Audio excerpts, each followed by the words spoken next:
can see, hindi ko na hawak ang phone ko because ayan ang ating back camera. So meron na akong stand, meron na rin siyang ring light. Lip tint muna tayo kasi ang putla-putla na natin. By the way, I'm using Ever Belena Blush Rush.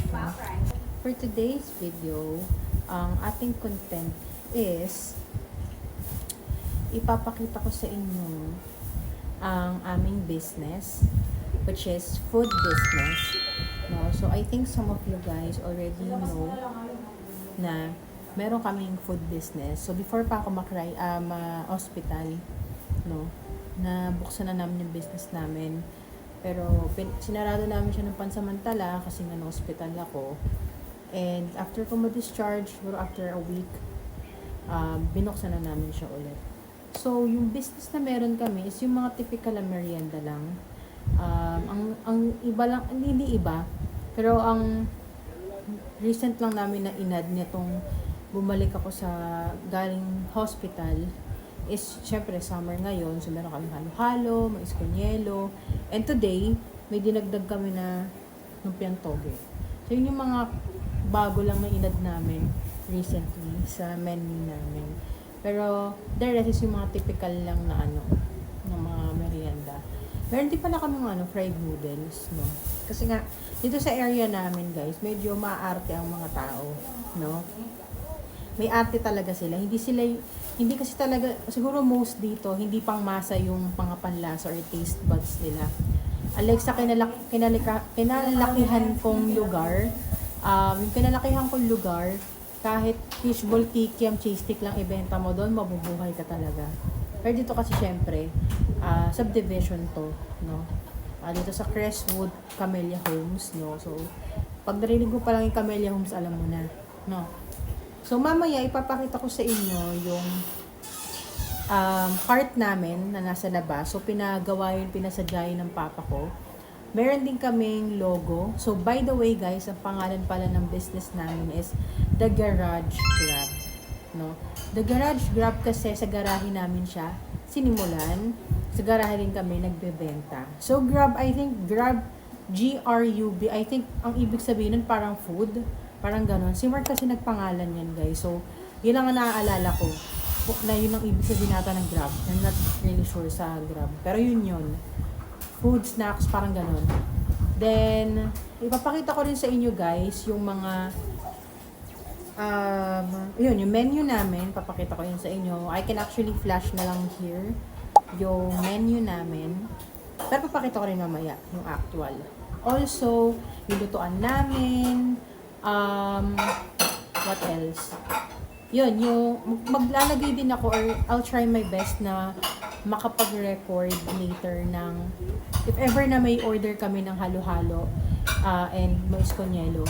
I'll show you guys how we prepare our orders. Also, preparation na din for before kami magbukas. Hindi pa kami actually bukas, maya-maya onte. Pinapatapos ko lang yung mother ko. Gusto ko rin ipakita sa inyo yung ingredients na ginagamit namin sa halo-halo, mais con hielo. And kung if ever na may umorder ng drinks, no? Yung mga drinks namin dito, guys, yung chocolate, melon, black gulaman na may gulaman talaga, and blue lemonade.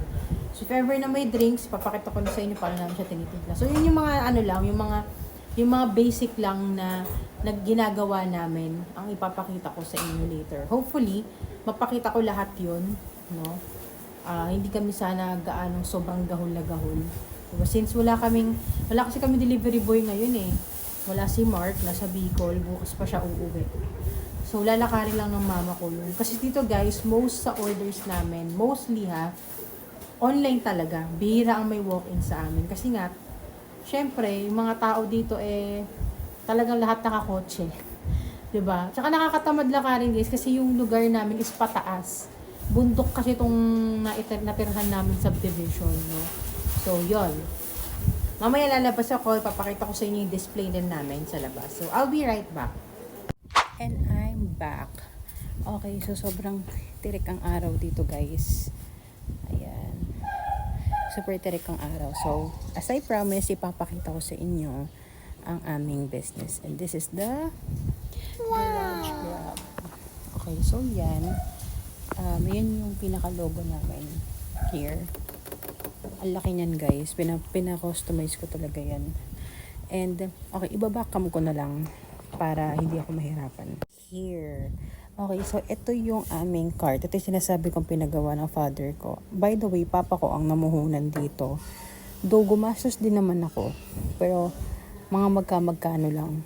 Ganon siguro. Nung sinimulan namin to, gumastos lang ako ng mga 2,000, mga ganon. 2 to 3K lang. Yun yung mga cups, yung mga lagayan, etc. So, ito yung aming sauce ng siomai. Yan, we have the chili garlic, fried garlic, and, sauce to ng sauce to ng aming fried noodles. By the way, guys, ito yung menu. So, we also have fried noodles. Hindi to updated, guys, Hindi to updated. Ang wala dito, yung mais con yelo, also the lumpiang toge. Kasi nga, ito lang naman namin yung inad sa menu. So, ito yung sauce ng fried noodles namin. And powder ng fries. Wala po kami, guys, ng cheese stick na nabibili sa palengke. Ang meron kaming cheese, parang replacement ni cheese stick is si cheesy fingers. So, homemade yan. Breadcrumbs ang gamit namin dyan. So, ito yung view naman sa loob. Maayos yan, malinis yan. Everyday yan, hindi lang dahil sa vlog. Lagi yan.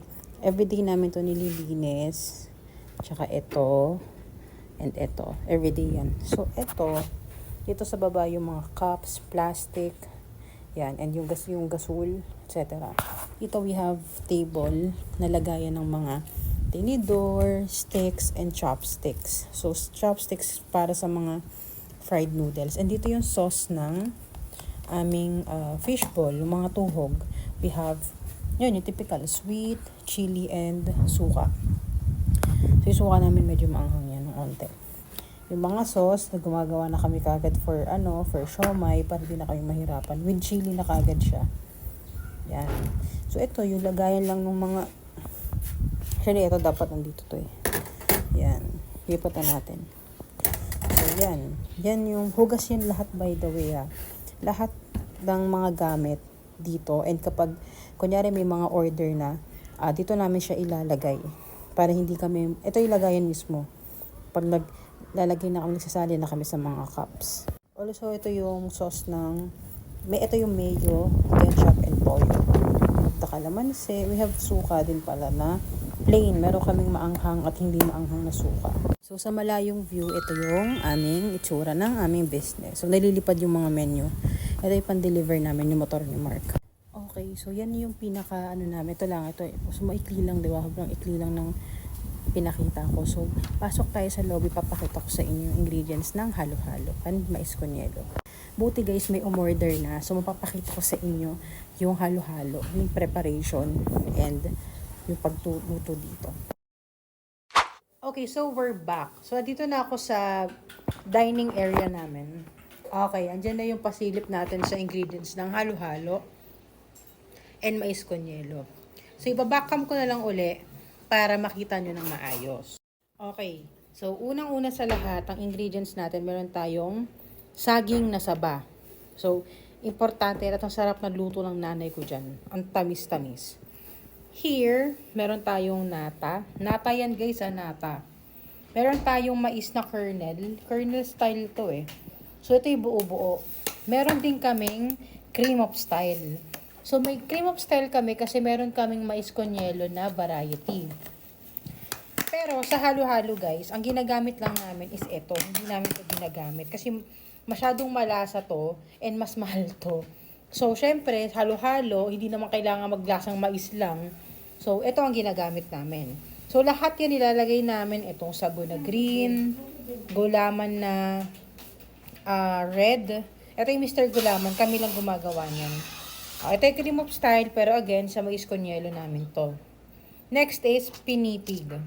Meron din kaming asukal. Ito yung gatas namin. No? So, mapapansin nyo, wala kami nung mga beans. Yung mga typical, yung mga pang special talaga literal. Like beans, makapuno, ano pa ba.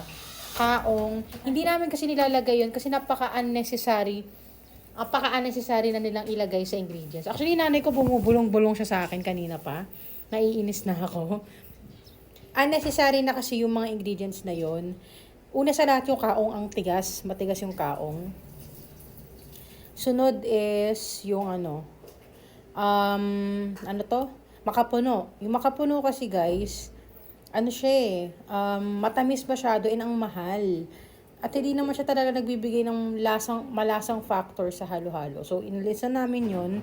And lastly, yung beans. Yung beans kasi guys, napansin namin na ang dami nagre-request na ipatanggal yun. So, tinanggal na talaga. Hindi na namin talaga siya binili at all. No? Next is etong ube halaya. Also, the leche plan. Guys, ang leche plan namin makapal yan. At napaka-creamy niyan, no? Dito, makikita niyo, dito parte ng halo-halo, guys, ha? Pero ito yung bago sa menu namin, ang lumpiang toge. Malinis ang kamay ko, guys, ha? Kita niyo yan. Ang laki niyan, ang taba. Tapos yung ingredients siya, kitang-kita niyo may carrots, may hibi yan. Hibi ba, ma? Hibi? Yes. Hibi. Tapos, ginisa namin yan doon sa bawang sibuyas, mga ganon-ganon. So, benta lang namin dito, 15 pesos. So guys, ayan ang ingredients ng aming halo-halo. May special, may regular, at meron kaming mais con hielo. Ngayon, as I mentioned earlier, meron ng umorder ng mais con hielo. So papakita ko sa inyo kung paano ko ginagawa namin yung mais con hielo. Okay guys, so papakita ko sa inyo yung paggawa ko ng mais con hielo. Ang size na gamit ko sa baso is 16 ounces to. Actually, meron kami tatlong sizes ng baso. Isang 12, 16, and 22. Sa mais con hielo, guys, ginagamit lang namin ng 16. But sa halo-halo, regular man or special, 22 ounces ang ginagamit namin. Sa special, guys, ang pinagkaiba lang niya sa regular, merong leche flan and ube. Yung regular namin, yun na, yung typical na ingredients, walang ube at leche flan. So, let's proceed na sa paglagay ng pag-prepare ng mais con hielo. Papakita ko na kagad yung ingredients kasi time-lapse ko na kagad para hindi tayo matagal, no? So, cream of mushroom. Cream style corn and yung corn kernel. Tapos asukal. Tapos yelo, then gatas. Yun na po ang aming ingredients for mais con hielo. So, ipe-prepare ko na siya, guys. Papakita ko sa inyo.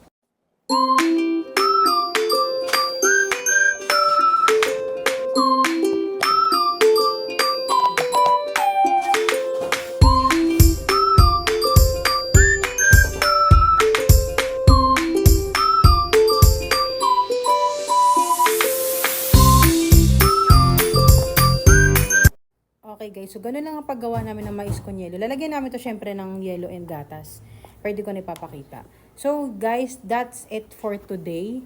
No, hindi ko na mapapakita yung pagluluto namin kasi I think enough na yon na napakita ko yung short clip lang. Kasi nga, mamaya pa namin lulutuin. Actually, ang order niya kasi na prito is yung cheesy fingers. So, hindi ko na ipapakita. No, hindi ko na ipapakita yung pagluto kasi hahaba lang naman. So guys, yun lang naman ang ganap sa business namin, how we prepare, ano yung mga dinidisplay namin sa labas, sa mismong cart namin. Also, the ingredients of halo-halo, mais con hielo namin. So, thank you for watching guys. Don't forget to like, share, and subscribe to my YouTube channel and click the notification bell para ma-notify kayo sa mga videos ko. Yun lang. Happy Sunday everyone. Bye-bye!